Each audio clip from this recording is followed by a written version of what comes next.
আসসালামু আলাইকুম রহমতুল্লাহ। আপনি কি জানেন আপনার কোন জিনিসটা সবসময় আপনার সাথে থাকে, কখনোই আপনার থেকে পিছু হটে না? সেটা হচ্ছে অভাব। অভাব আজব একটা জিনিস, যে ধনী গরিব সবার মধ্যেই সমানভাবে বিরাজমান। যে ধনী মানুষ, যার একতলা বাড়ি আছে, তার একটা দোতলা বাড়ির দরকার। যার একটা গাড়ি আছে, তার দুইটা গাড়ির দরকার।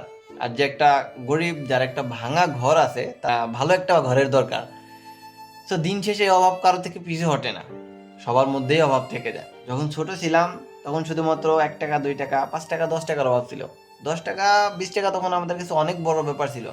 একদিন বড় হইলাম, 10 টাকা হাতে আসলো, 20 টাকা হাতে আসলো, তখন 100-200 টাকার অভাব ছিল। একদিন 100-200 টাকাও হাতে আসলো, তখন 1000 টাকার অভাব পড়ে গেল। 1000 টাকাও আল্লাহর রহমতে হাতে আসলো, এখন হাজার হাজার হাজার হাজার টাকার অভাব। অভাব কখনো শেষ হতে পারে না, যা সব সময়ই থেকে যায়। একদিন অভাব ঠিকই শেষ হবে, যেদিন আমি আর আপনি দুনিয়াতে থাকবো না।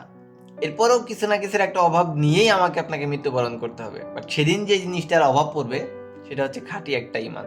জানি না কতটুকু অর্জন করতে পারছি, তারপরেও অভাবটা না থেকেই যায়। হয়তো কোনো একটা খাঁটি ইমানের অভাব, এরপরেও অভাবটা থেকেই যায়। এটা আমাদেরকে মানতে হবে, কারণ কি জানেন, দিস ইজ রিয়েলিটি।